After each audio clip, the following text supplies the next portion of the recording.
Good morning दोस्तों, स्वागत है आपका आज के मुख्य समाचारों में। जी हां दोस्तों, आपको यहां पर देखने को मिलेंगी सुबह से लेकर शाम तक की तमाम बड़ी खबरें, मुख्य समाचार, ब्रेकिंग न्यूज अपडेट्स के रूप में। तो दोस्तों, आप सभी लोगों से रिक्वेस्ट है इस वीडियो को ज़्यादा से ज़्यादा लाइक और शेयर करें। तो चलिए दोस्तों, जान लेते हैं आज की पहली बड़ी खबर।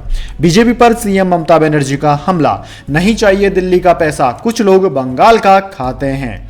जी हां दोस्तों, पश्चिम बंगाल की सीएम ममता बनर्जी ने टीएमसी को बदनाम करने के लिए साजिश रचने का दावा किया। साथ ही उन्होंने बीजेपी नीति केंद्र सरकार पर हमला भी बोला। ममता बनर्जी ने सोमवार को कहा कि राज्य के विरुद्ध एक साजिश रची जा रही है जिसके तहत सत्तारूढ़ तृणमूल कांग्रेस को बदनाम किया जा रहा है। भ्रष्टाचार के मामले में पार्टी के वरिष्ठ नेताओं की गिरफ्तारी के बीच तृणमूल सुप्रीमो ने कहा कि जिन्होंने गलतियां की उन्हें गलतियां सुधारने का मौका दिया जाना चाहिए। ममता बनर्जी ने कहा कि कुछ लोग बंगाल में बैठकर खा रहे हैं और साजिश कर रहे हैं और दिल्ली को कह रहे हैं कि बंगाल को पैसा मत दो। मुझे दिल्ली का पैसा नहीं चाहिए। बंगाल अपने पैरों पर खड़ा होने में सक्षम है। हमारा स्वाभिमान हमारे लिए सबसे महत्वपूर्ण है। हम दिल्ली को इसे नहीं छीनने देंगे।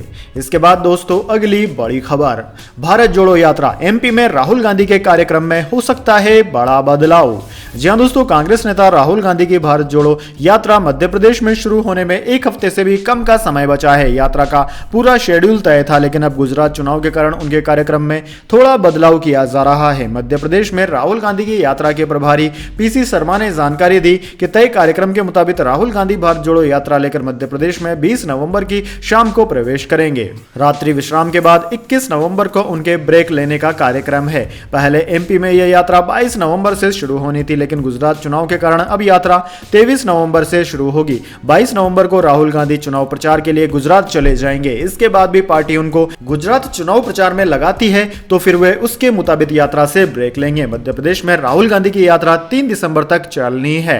दोस्तों, जरूरत पड़ी तो इन तारीखों में भी बदलाव किया जा सकता है। राहुल गांधी की मध्य प्रदेश में भारत जोड़ो यात्रा को लेकर कांग्रेस जबरदस्त तैयारियों में जुटी हुई है। इसके बाद दोस्तों, अगली बड़ी खबर, सबसे पहले ब्रिटेन जाऊंगी बेटी के पास, रिहाई के बाद बोली राजीव गांधी हत्याकांड की दोषी नलिनी श्रीहरन। जी हां दोस्तों, पूर्व प्रधानमंत्री राजीव गांधी की हत्या के 6 दोषियों में शामिल नलिनी श्रीहरन को शनिवार को तमिलनाडु की जेल से रिहा कर दिया गया। रविवार को पत्रकारों से बातचीत करते हुए नलिनी ने अपने आगे की योजना के बारे में जानकारी दी।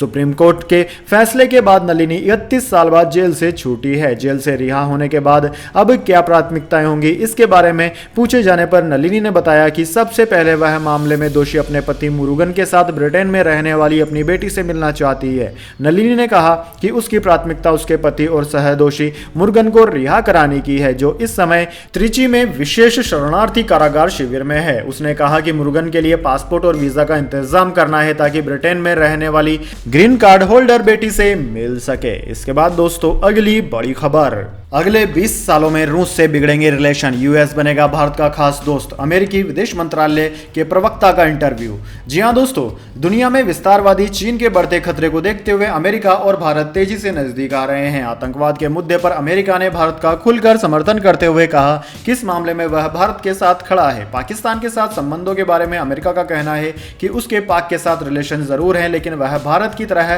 खास नहीं है। जी न्यूज से इस मुद्दे पर अमेरिकी विदेश मंत्रालय के प्रवक्ता जेड तरार से इंडोनेशिया के बाली में स्पेशल इंटरव्यू किया गया। बाली में 15 नवंबर से G20 का सम्मेलन होने वाला है, जिसमें भाग लेने के लिए प्रधानमंत्री नरेंद्र मोदी और अमेरिकी राष्ट्रपति जो बाइडेन समेत दुनिया के तमाम नेता पहुंच रहे हैं। दोस्तों, अमेरिकी प्रवक्ता ने कहा कि भारत अमेरिका दोनों नजदीक आ रहे हैं। मुझे नहीं लगता कि अगले 10 से 20 सालों में रूस भारत का उस तरह से दोस्त रहेगा जिस तरह से अमेरिका है। चीन को रोकने के लिए भारत और अमेरिका क्वाड के जरिए मिलकर काम कर रहे हैं। इसके बाद दोस्तों, अगली बड़ी खबर, अक्टूबर में घटी रिटेल महंगाई, सब्जियों और दालों के दाम कम होने से महंगाई दर घटकर 6.77% पर आई। सितंबर में 7.41% पर थी।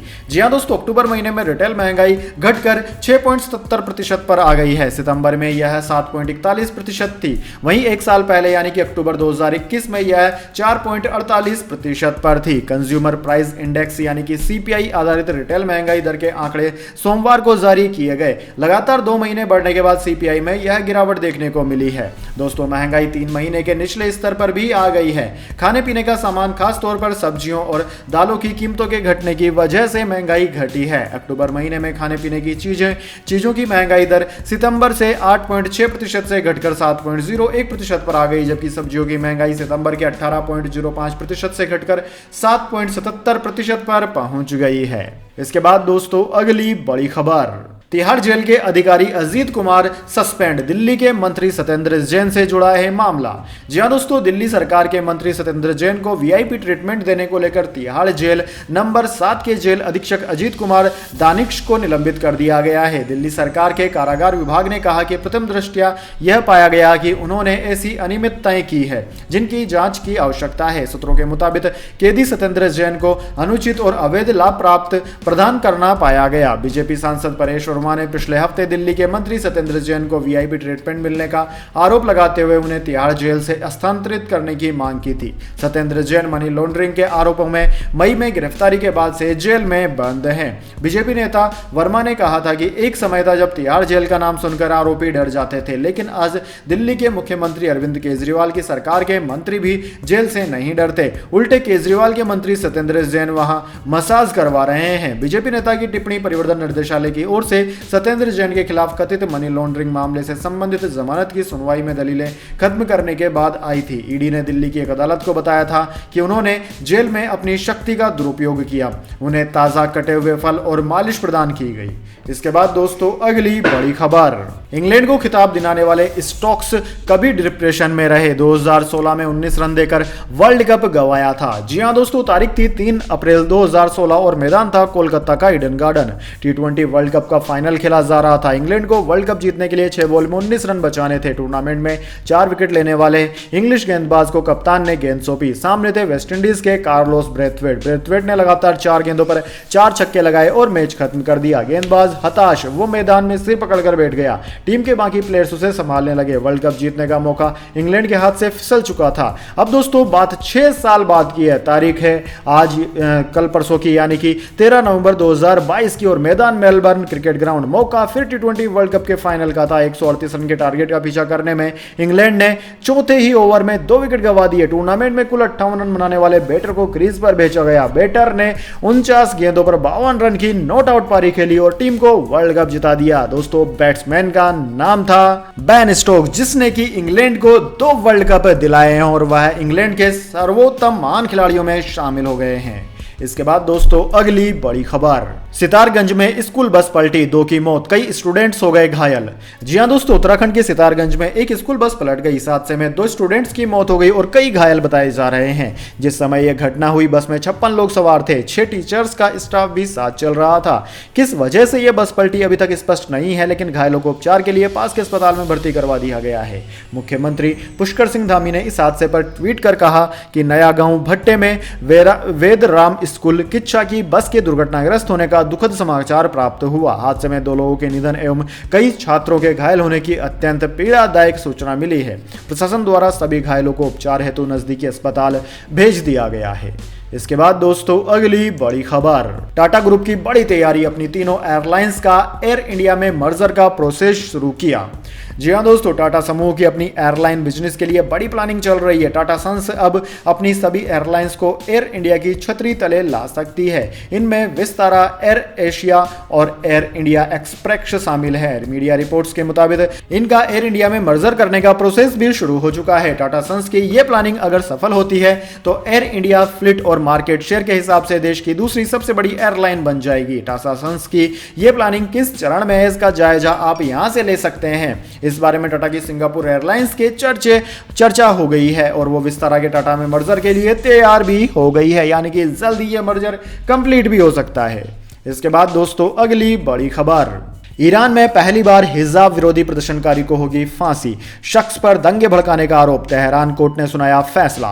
जी हां दोस्तों, ईरान में 16 सितंबर को शुरू हुआ हिजाब विरोधी प्रदर्शन अब भी जारी है। इस बीच मीडिया रिपोर्ट्स में दावा किया गया है कि पहली बार विरोध प्रदर्शन में शामिल एक शख्स को फांसी की सजा सुनाई गई है। इसके अलावा 5 लोगों को 10 साल की सजा सुनाई गई है। तेहरान कोर्ट ने जिस शख्स को सजा देने का फैसला किया है उस पर सरकारी इमारतों में आग लगाने, दंगे भड़काने और राष्ट्रीय सुरक्षा के खिलाफ साजिश करने के आरोप हैं। रिपोर्ट्स में कहा जा रहा है कि सजा पाने वाले सभी लोग कोर्ट को चुनौती दे सकते हैं। आंकड़ों के मुताबिक रविवार को प्रदर्शन में शामिल 3 प्रांतों के 750 से ज्यादा लोगों पर आरोप लगाए गए। इससे पहले सितंबर में प्रदर्शन शुरू होने के बाद से राजधानी तेहरान में 2000 से ज्यादा लोगों को आरोपित किया जा चुका है। इसके बाद दोस्तों अगली बड़ी खबर, हम एमसीडी चुनाव में 230 सीट जीतेंगे, एनडीटीवी से बोले दिल्ली के डिप्टी सीएम मनीष सिसोदिया। जी हां दोस्तों, दिल्ली नगर निगम चुनाव नजदीक आते ही आम आदमी पार्टी और बीजेपी एक्शन मोड में दिखाई दे रही है। एमसीडी चुनावों को लेकर दिल्ली के डिप्टी सीएम मनीष सिसोदिया ने एनडीटीवी संग खास बातचीत करते हुए कहा कि हम इस बार 230 सीट जीतेंगे। केजरीवाल के काम से जनता प्रभावित होकर जब सीट देती है तो ऐसे ही देती है। दिल्ली के लोगों से कह रहा हूं, बीजेपी को भगाओ और दिल्ली को साफ करो। मनीष सिसोदिया ने कहा कि बीजेपी नगर निगम का मुख्य काम साफ सफाई और उसे ही वो भूल गई। गंद मचा रखा है और कूड़े के पहाड़ खड़े कर दिए हैं। वहीं महिलाओं को पुरुषों से ज्यादा टिकट मिलने पर उन्होंने कहा कि असल में हमारे यहाँ महिला कार्यकर्ता बड़ी संख्या में हैं, बहुत सी सीटों पर वो मजबूत हैं, तो जनरल सीट पर तो कोई भी खड़ा हो सकता है। वैसे ये तो अच्छी बात है कि इस बार हमने पुरुषों से ज्यादा महिलाओं को टिकट दिए। इसके बाद दोस्तों अगली बड़ी खबर, अमेरिकी वीजा की लंबी वेटिंग, वेरिफिकेशन स्टांप लगाने के लिए 12 महीने का इंतजार, वियतनाम होकर यूएस लौट रहे भारतीय। जी हां दोस्तों, भारतीयों के लिए ड्रीम अमेरिका मुसीबतों का सबब बनता जा रहा है। वहां घूमने के इच्छुक लोगों के लिए टूरिस्ट वीजा के इंटरव्यू अपॉइंटमेंट की वेटिंग बढ़कर अब 30 महीने पार कर चुकी है। ये परेशानी तो जाने के लिए है। दूसरी ओर अमेरिका में वर्क वीजा लेकर गए भारतीयों के लिए अब घर लौटना भी मुश्किल भरा है। अगर कोई भारतीय अपने परिजन से मिलने के लिए बीच में भारत आ जाए तो अमेरिका लौटने के लिए उसे अपने वीजा पर वेरिफिकेशन की मोहर लगवानी पड़ती है। इस कारण अमेरिका लौटने की वेटिंग भी 12 महीने तक पहुंच चुकी है। जल्द स्टांप लगवाने के लिए भारतीय वियतनाम का रुख कर रहे हैं।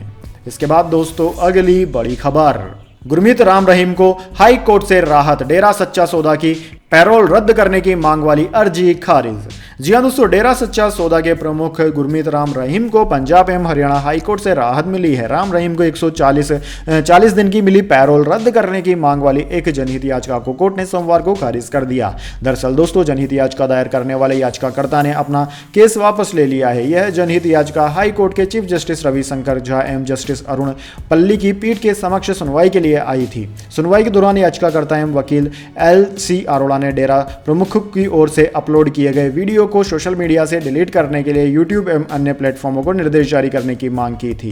दोस्तों आपकी जानकारी के लिए बता दें, गुरमीत राम रहीम गत 15 अक्टूबर को रोहतक की सुनरिया जेल से 40 दिन की पैरोल पर रिहा हुए हैं। सिरसा आश्रम में अपनी 2 शिष्याओं का रेप करने का दोषी पाए जाने पर उन्हें 20 साल की सजा हुई। कोर्ट ने साल 2017 में उन्हें यह सजा सुनाई। साल 2019 में एक पत्रकार की हत्या का दोषी ठहराया गया। यही नहीं, साल 2021 में उन्हें अपने एक मैनेजर की हत्या करने का भी दोषी पाया गया। अरोड़ा ने अपनी अर्जी में कहा कि डेरा चीफ को मिला नियमित parole Haryana good conduct of prisoners अधिनियम के प्रावधानों का उल्लंघन है। इसके बाद दोस्तों जाने के लिए बड़ी खबर, लेकिन उससे पहले मेरी आपसे एक छोटी सी रिक्वेस्ट है। अगर दोस्तों आपको अभी तक हमारी न्यूज़ पसंद आई है तो एक छोटा सा लाइक जरूर दे दीजिए, और अगर आपको पसंद नहीं आई है तो बेशक आप डिसलाइक भी कर सकते हैं, लेकिन दोस्तों लाइक और डिसलाइक जरूर कीजिए, क्योंकि दोस्तों यही हमारी मेहनत का फल होता है और इसी से हमें पता चलता है कि आपको हमारी वीडियोज पसंद आ रही है या नहीं। तो चलिए दोस्तों जान लेते हैं अगली बड़ी खबर। राष्ट्रपति को लेकर मंत्री अखिल गिरी के बयान पर सीएम ममता बनर्जी ने मांगी माफी, कहा टीएमसी लेगी एक्शन। जी हां दोस्तों, पश्चिम बंगाल की सीएम ममता बनर्जी ने टीएमसी नेता और मंत्री अखिल गिरी के राष्ट्रपति को लेकर दिए गए विवादित बयान पर माफी मांगी है। ममता बनर्जी ने सोमवार को कहा कि अपने नेता के बयान के लिए हम माफी मांगते हैं, पार्टी इस पर कार्रवाई करेगी। पार्टी को इस तरह के बयान से कोई मतलब नहीं है। किसी ने गलती की है और हम इसका विरोध कर रहे हैं, हम इसका समर्थन नहीं कर रहे हैं, लेकिन हर दिन बयान देने के लिए जिस भाषा का इस्तेमाल किया जा रहा है और झूठ बोलना जारी है वह अस्वीकार्य है। मुख्यमंत्री ने कहा कि बोलना एक कला है, मैं कभी कभी किंभूति मारकर, जिसका अर्थ है अजीब होता है, शब्द का प्रयोग करती हूं। शब्दकोश में यह एक शब्द है, मैंने डिक्शनरी से बाहर किसी शब्द का प्रयोग नहीं किया। यदि मैं कभी कोई अपशब्द बोलती हूं तो मैं उसे तुरंत वापस ले लेती हूं और निश्चित रूप से हमें वह अधिकार है। इसके बाद दोस्तों अगली बड़ी खबर, अदनान सामी ने पाकिस्तान छोड़ने का खोला राज, बोले जल्द करेंगे बुरे बर्ताव का पर्दाफाश। जी हां दोस्तों, सिंगर और म्यूजिक कंपोजर अदनान सामी ने साल 2016 में भारतीय नागरिकता हासिल कर ली थी। अदनान ने पाकिस्तानी प्रशासन से परेशान होकर यह फैसला लिया था। अब अदनान भारतीय नागरिक हैं। अदनान सामी ने हाल ही में अपने ट्विटर पर पाकिस्तानी प्रशासन की कमियों को उजागर करते हुए अपने पाकिस्तान छोड़ने की वजह बताई। अदनान सामी ने अपने ट्विटर पर एक लंबा चौड़ा नोट लिखा दरअसल दोस्तों T20 विश्व कप के फाइनल मुकाबले में इंग्लैंड से पाकिस्तान को हराकर इंग्लैंड ने जीत दर्ज की। इसको लेकर अदनान सामी ने ट्वीट किया था। अदनान ने लिखा था कि बेहतर टीम जीत गई, इंग्लैंड को बधाई, यह महज खेल है, दूसरों की हार के लिए छाती फुलाकर बयानबाजी करने वालों के लिए ये एक सबक है। इसके साथ ही अदनान ने बप्पी लहरी के गाने का क्लिप भी शेयर किया जिसमें गाने के बोल थे मेरे तो लग गए। अदनान के इस ट्वीट को लेकर पाकिस्तानी फैंस भी भड़क गए। एक पाकिस्तानी यूजर ने अदनान को लिखा कि वे अपनी वफादारी साबित करने की कोशिश कर रहे हैं। इसके बाद दोस्तों अगली बड़ी खबर, 5 खतरनाक एंड्रॉइड ऐप्स को तुरंत कर दें डिलीट वरना बैंक अकाउंट हो जाएगा खाली। जी हां दोस्तों, ऑनलाइन फ्रॉड की घटनाएं लगातार बढ़ रही है। स्कैमर्स मोबाइल ऐप्स के जरिए भी लोगों को टारगेट करते हैं। इससे आपकी एक गलती की वजह से आपका बैंक अकाउंट खाली हो सकता है। कई सिक्योरिटी चेक के बाद भी स्कैमर्स मैलवेयर या वॉइस वाले ऐप्स को गूगल प्ले स्टोर पर उपलब्ध करवा देते हैं। दोस्तों ये ऐप्स यूजर्स के पर्सनल डेटा के अलावा मोबाइल बैंकिंग डिटेल्स की भी चोरी कर लेते हैं। ये मैलवेयर वाले एंड्रॉइड ऐप्स यूजर्स की लॉगिन डिटेल्स, अकाउंट नंबर और दूसरी फाइनेंशियल डिटेल्स चोरी कर देते हैं। दोस्तों आपको बताते हैं ऐसे 5 खतरनाक एंड्रॉइड ऐप्स के बारे में जिनको कि आपको तुरंत डिलीट कर देना चाहिए, जो कि बैन भी है। इनमें सबसे पहला नाम आता है recover my audio image and videos, दूसरा नाम है जेटर ऑथेंटिकेशन, तीसरा नाम है फाइल मैनेजर स्मॉल लाइट, चौथा नाम है कोडिक फिसाइल 2022 और पांचवा है माई फाइनेंस ट्रैकर। ये 5 एप्लीकेशन है जिनको कि आपके फोन से डिलीट आपको कर देना चाहिए अगर आपने इंस्टॉल किया हुआ है तो। इसके बाद दोस्तों अगली बड़ी खबर, गिरावट में बंद हुआ शेयर बाजार, सेंसेक्स 170 अंक गिरकर 61,624 पर बंद, निफ्टी 20 अंक टूटा। Q2 रिजल्ट के बाद LIC का शेयर 6% चढ़ा। जी हां दोस्तों, भारतीय शेयर बाजार में हफ्ते के चौथे कारोबारी दिन यानी कि सोमवार को गिरावट देखने को मिली। सेंसेक्स करीब 170 अंकों की गिरावट के साथ 61,624 के स्तर पर बंद हुआ। निफ्टी 20 अंक गिरकर 18,329 के स्तर पर पहुंच गया। सेंसेक्स के 30 में से 17 शेयरों में तेजी देखने को मिली, वहीं सिर्फ 13 शेयरों में गिरावट रही। दोस्तों Hindalco, Apollo Hospital, Tata Motors, Grasim, Power Grid, Kotak Bank, IndusInd Bank, Tata Steel समेत 26 शेयर्स निफ्टी के टॉप गेनर रहे। Doctor Reddy, Coal India, ITC, Hindustan Unilever, SBI, ICICI Bank, Nestle India, ONGC, Titan समेत 24 शेयर्स निफ्टी के टॉप लूजर रहे। इसके बाद दोस्तों अगली बड़ी खबर, दबाव या लालच से धर्म परिवर्तन पर सुप्रीम कोर्ट गंभीर, कहा इससे देश की सुरक्षा को है खतरा। जी हां दोस्तों, दबाव, धोखे या लालच से धर्म परिवर्तन को सुप्रीम कोर्ट ने गंभीर मामला बताया है। कोर्ट ने कहा है कि यह न सिर्फ धार्मिक स्वतंत्रता के अधिकार के खिलाफ है बल्कि देश की सुरक्षा को भी खतरा पहुंचाने वाली बात है। कोर्ट ने अवैध धर्मांतरण के खिलाफ कानून की मांग पर केंद्र सरकार से 22 नवंबर तक जवाब दाखिल करने को कहा है। अगली सुनवाई 28 नवंबर को होगी। 23 सितंबर को सुप्रीम कोर्ट के जस्टिस MR शाह की अध्यक्षता वाली बेंच ने गलत तरीके से धर्म परिवर्तन के खिलाफ सख्त कानून बनाने की मांग पर नोटिस जारी किया था। याचिकाकर्ता अश्विनी उपाध्याय ने दबाव, लालच या धोखे से धर्म परिवर्तन करवाने वालों से सख्ती से निपटने की मांग की है। उन्होंने अपनी याचिका में दबाव के चलते आत्महत्या करने वाले लावण्या के मामले समेत दूसरी घटनाओं का हवाला भी दिया। इसके बाद दोस्तों अगली बड़ी खबर, IPL 2023, गुजरात टाइटंस ने इस स्टार खिलाड़ी को किया रिटेन। 2021 के T20 वर्ल्ड कप में मचाई थी धूम। जी हां दोस्तों, IPL 2023 के लिए सभी टीमें खिलाड़ियों को ट्रेंड और रिटेन करने में लगी हुई है। टीमों को 15 नवंबर तक अपने खिलाड़ियों की लिस्ट BCCI को भेजनी है। इससे पहले गुजरात टाइटंस ने ऑस्ट्रेलियाई विकेटकीपर बल्लेबाज मैथ्यू वेड को रिटेन कर लिया। वेड ने पिछले सीजन गुजरात टाइटंस के लिए खेलते हुए दिखाई दिए थे। गुजरात टाइटंस ने उन्हें 2022 के मेगा ऑक्शन में 2.40 करोड़ रुपए की कीमत देकर खरीदा था। दोस्तों गुजरात से खेलते हुए उन्होंने पिछले सीजन में कुल 10 मैच खेले थे, जिनमें 15.70 की औसत से 113 के स्ट्राइक रेट से 157 रन बनाए थे। हालांकि उनके लिए पिछला सीजन काफी खराब रहा था। 2022 से पहले वेड ने 2011 में दिल्ली डेयर डेविल्स की तरफ से खेला था। उस सीजन में उन्होंने सिर्फ 3 मैच खेले थे, जिसमें उन्होंने बल्लेबाजी करते हुए 22 रन बनाए। इसके बाद दोस्तों अगली बड़ी खबर, अब नई नंबर प्लेट नहीं लगवाने वाले और टोल टैक्स नहीं देने वालों पर होगी कानूनी कार्यवाही, जल्द बदलेंगे नियम। जी हां दोस्तों, सूत्रों के मुताबिक केंद्र सरकार जल्द ही टोल टैक्स से जुड़े नियमों में बदलाव करने की तैयारी कर रही है। सरकार टोल टैक्स से जुड़ा विधेयक ला सकती है। केंद्रीय मंत्री ने पहले भी कई बार संकेत दिए हैं कि आने वाले दिनों में टोल टैक्स वसूली का पूरा काम टेक्नोलॉजी के जरिए किया जाएगा। नितिन गडकरी ने हाल ही में कहा कि अब टोल प्लाजा को हटाने और कैमरे लगाने की प्लानिंग है। लोगों को जल्द ही टोल टैक्स पर पेमेंट करने की जरूरत नहीं होगी। हाईवे पर वाहन चलाने पर सीधे कार से जुड़े बैंक अकाउंट से टैक्स कट जाएगा, यानी कि टोल टैक्स कट जाएगा। गडकरी ने कहा कि साल 2019 में इसको लेकर एक नियम बनाया गया कि सभी वाहनों में कंपनी फिटेड नंबर प्लेट लगाई जाएंगी। अब हाईवे पर लगे कैमरे इन नंबर प्लेट्स को रीड करेंगे और सीधे बैंक अकाउंट से टोल काट लिया जाएगा। केंद्रीय मंत्री ने आगे बताया कि सरकार इस प्लान को लेकर पायलट प्रोजेक्ट भी चला रही है। उन्होंने यह भी साफ किया कि अब जल्द ही टोल टैक्स नहीं देने वालों के खिलाफ भी कानूनी कार्रवाई की जाएगी और ऐसा कानूनी विधेयक लाया जा रहा है। तो दोस्तों यह थी आज की तमाम बड़ी खबरें। इसके बाद दोस्तों बारी आती है आज के माइंड क्विज क्वेश्चन की। जी हाँ दोस्तों, एक आसान से सवाल का जवाब देकर आप जीत सकते हैं एक अमेजिंग सरप्राइज गिफ्ट हमारे यूट्यूब चैनल की ओर से। तो दोस्तों आज का सवाल आपकी स्क्रीन पर आ चुका है। धरती का सबसे वजनी जानवर कौन सा है? जी हाँ दोस्तों, अगर आप जानते हैं कि धरती पर सबसे ज्यादा वजन वाला जीव कौन सा है जमीन पर चलने वाला, तो जल्दी से उसका नाम कमेंट बॉक्स में लिख दीजिएगा। दोस्तों आपका जवाब होता है एकदम सही और आप चुन जाते हैं लकी विजेता के रूप में, तो आपको मिल सकता है एक अमेजिंग सरप्राइज गिफ्ट हमारे यूट्यूब चैनल की ओर से। तो जल्दी से अपना उत्तर कमेंट बॉक्स में लिख दीजिए, वीडियो को लाइक कर लीजिए और चैनल को सब्सक्राइब करके बेल आइकन भी दबा लीजिए। धन्यवाद। वंदे मातरम। जय हिंद, जय भारत।